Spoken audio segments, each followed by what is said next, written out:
Hi friends, welcome to Sandhya குட்டி channel. இன்னைக்கு நம்ம சேனல் மூலமா பாத்தீங்கன்னா ரொம்பவே ஈஸியான மெத்தட்ல நெல்லிக்காய் ஊறுகாய் எப்படி செய்யுதுன்னு சொல்லிட்டு நம்ம பார்க்கலாங்க. ரொம்பவே கஷ்டப்படாம அதிக நாட்களுக்கு நம்ம ஸ்டோர் பண்ணி கூட நம்ம வச்சுக்கலாம். ஈஸியான மெத்தட்ல எப்படி செய்யுதுன்ட்டு நம்ம பார்க்கலாங்க. இப்ப நிறைய பேர் பாத்தீங்கன்னா இட்லி பாத்திரத்துல தண்ணி நல்லா கொதிக்க வச்சுட்டு மேல இட்லி பிளேட்டை வச்சு அதுக்கு மேல ஸ்டீம் பண்ணி எடுப்பாங்க. இப்ப நம்ம ஈஸியான மெத்தட்ல எப்படி செய்யுதுன்னு தான் பார்த்துட்டு இருக்கோம். இப்ப நெல்லிக்காய் வேக வைக்கிறதுக்கான தண்ணியை நம்ம சேர்த்து கொதிக்க வச்சுட்டு இருக்கோங்க.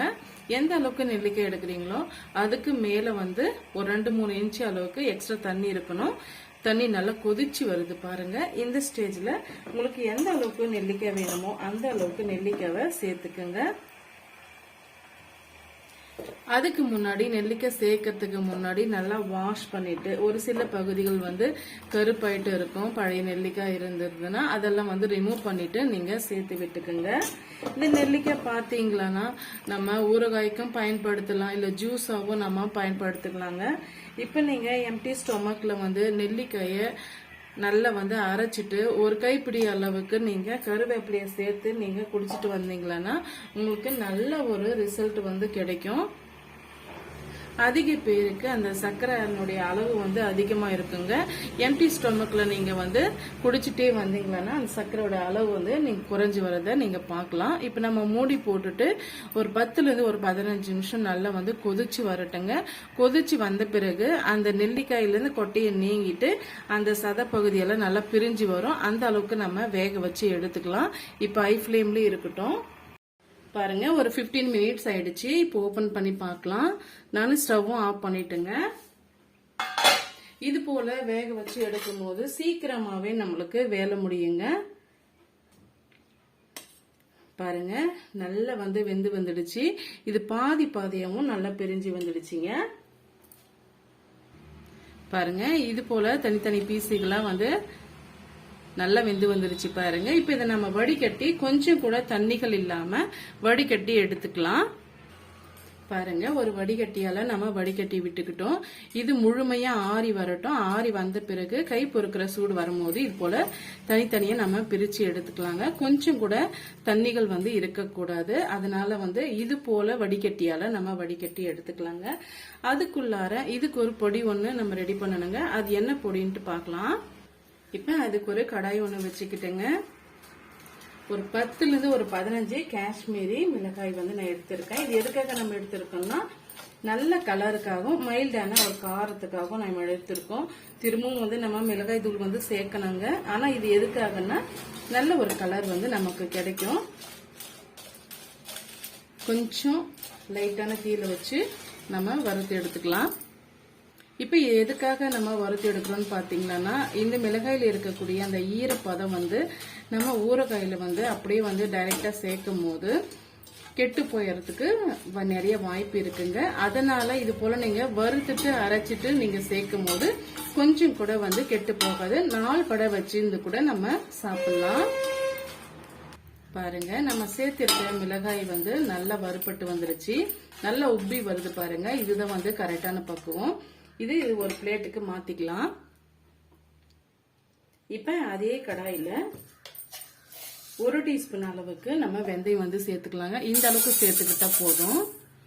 இது கூடவே 1 டீஸ்பூன் அளவுக்கு கடுகு சேர்த்துக்கலாம். சேர்த்துட்டு இதுவுமே ஒரு 2 நிமிஷம் நல்ல ஒரு கோல்டன் கலர் வர வரைக்கும் நம்ம வறுத்து விட்டுக்கலாங்க.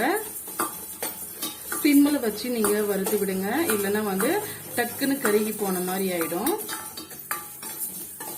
பாருங்க, இப்ப நான் ஸ்டவ் ஆஃப் பண்ணிட்டேன். ஏன்னா கடாயில இருக்கக்கூடிய அந்த சூடே கரெக்டா இருக்கு. பாருங்க, இந்த அளவுக்கு நம்ம வறுத்து எடுத்துக்கிட்டோம். இப்ப நம்ம ஏற்கனவே வச்சிருந்தோம் இல்லைங்களா மிளகாய், அந்த மிளகாயிலையும் இதை நம்ம சேர்த்து விட்டுக்கலாம்.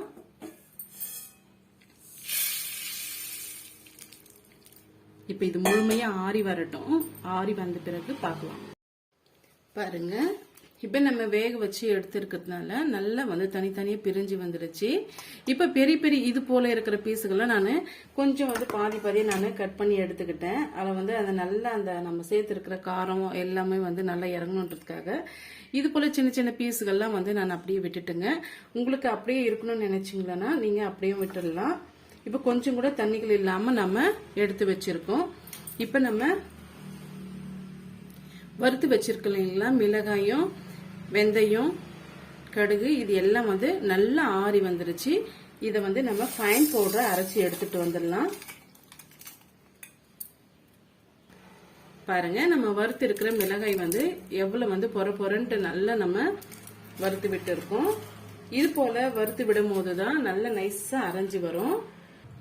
பாருங்க இப்ப நம்ம நல்லா இது போல அரைச்சி எடுத்துட்டு வந்துட்டோம். இப்ப இது கூடவே நம்ம கல் உப்பு சேர்த்து அரைச்சிட்டு எடுத்துட்டு வந்துடலாங்க. இப்ப இந்த ஊறுகாய்க்கு தேவையான அளவுக்கு நம்ம உப்பு சேர்த்துக்கலாம்.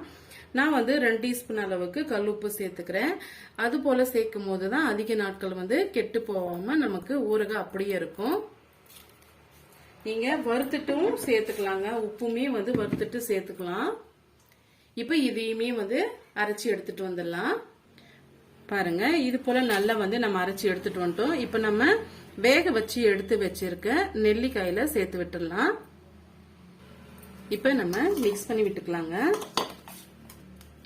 இது போல மிக்ஸ் பண்ணி வைக்கும் போது ஒருவேளை இந்த நெல்லிக்காயில இருக்கக்கூடிய அந்த ஈரப்பதம் இருந்ததுன்னா இந்த மசாலா வந்து நல்லா அப்சர்வ் பண்ணிடும்.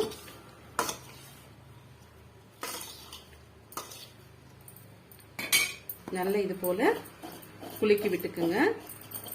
இப்ப இது ஒரு ஓரமா இருக்கட்டும். இதுக்கு ஒரு தாளிப்பு நம்ம கொடுத்துடலாம். சிம்பிள் அண்ட் ஈஸியான மெத்தடுங்க. இது போல நீங்க செய்து பாருங்க. ஊறுகாய்க்கு பாத்தீங்களா நல்லெண்ணெய் இல்லைன்னா கடலை எண்ணெய் இது ரெண்டுத்துல ஏதாவது நீங்க பயன்படுத்திக்கிங்க. ரொம்ப டேஸ்டியா இருக்கும். 150 ml இருந்து ஒரு 200 ml அளவுக்கு நீங்க எண்ணெய் வந்து யூஸ் பண்ணிக்கலாம். இப்ப நம்ம ஸ்டவ் ஆன் பண்ணிக்கலாங்க. ஆயில் நல்லா சூடாயிட்டு வரட்டும். பாருங்க ஆயில் வந்து நல்லா சூடாயிட்டு வந்துருச்சு. இந்த ஸ்டேஜ்ல நம்ம ஒரு 1.5 டீஸ்பூன் அளவுக்கு கடுகு சேர்த்துக்கலாம். கடுகோட பிளேவர் வந்து உங்களுக்கு அதிகமா வேணும்னு நினைச்சீங்கன்னா 2 டீஸ்பூன் அளவுக்கு சேர்த்து விட்டுக்கோங்க. கடுகு நல்லா வந்து பொரிஞ்சு வரட்டும். நம்ம நல்லெண்ணெய் சேர்த்துருக்கிறதுனால பாருங்க பொங்கி வருது. நல்லெண்ணெய் சேர்த்து நம்ம ஊறுகாய் செய்யும் போது அதிக நாட்களுக்கு அப்படியே வச்சிருந்து சாப்பிடலாம். ரொம்ப டேஸ்டியா இருக்கும். உடம்புக்குமே ரொம்ப ரொம்ப நல்லது. பாருங்க நல்லா பொரிஞ்சு வருது. பொரிஞ்சு வர இந்த ஸ்டேஜ்ல ஸ்டவ் ஆஃப் பண்ணிக்கலாம்.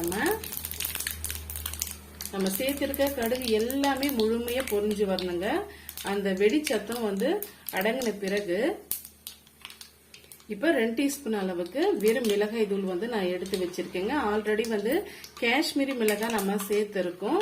இப்ப அது வந்து எதுக்காகனா கலருக்காக நம்ம சேர்த்திருக்கோங்க. இப்ப வந்து இது நம்ம காரத்துக்காக நம்ம சேர்க்க போறோம். இப்ப பாருங்க முழுமையா அடங்கி வந்துடுச்சு. ஸ்டவ் வந்து ஆஃப் பண்ணி தான் இருக்கு. இப்ப இந்த மிளகாய சேர்த்து விட்டுக்கலாம். சேர்த்துட்டு இந்த எண்ணெயிலேயே இந்த மிளகாய் தூள் வந்து நல்லா வந்து வறுபட்டு வரணும். அந்த பச்சை வாடெல்லாம் போனங்க. பாருங்க இந்த அளவுக்கு நல்லா வந்து மிக்ஸ் ஆன பிறகு நம்ம ஏற்கனவே மிக்ஸ் பண்ணி வச்சிருக்கீங்களா நெல்லிக்காய் இப்ப நம்ம அப்படியே சேர்த்து விட்டுடலாங்க.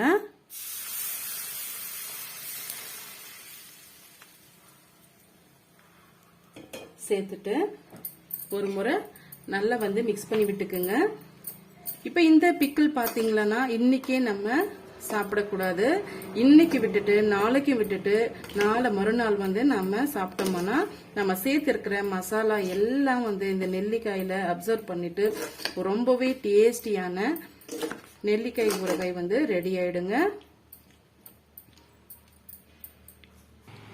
ரொம்பவே டேஸ்டியான நெல்லிக்காய் ஊறுகாய் சிம்பிளான முறையில் நம்ம செய்து காட்டியிருக்கோம். இந்த ரெசிபி வந்து கண்டிப்பா உங்களுக்கு பிடிக்கும்னு நினைக்கிறேன். பிடிச்சிருந்தா மறக்காம சந்திக்குட்டி சேனலுக்கு சப்ஸ்கிரைப் பண்ணுங்க, லைக் பண்ணுங்க, ஃப்ரெண்ட்ஸ் அண்ட் ஃபேமிலியோட நிறைய ஷேர் பண்ணுங்க. தேங்க்யூ ஃபார் வாட்சிங்.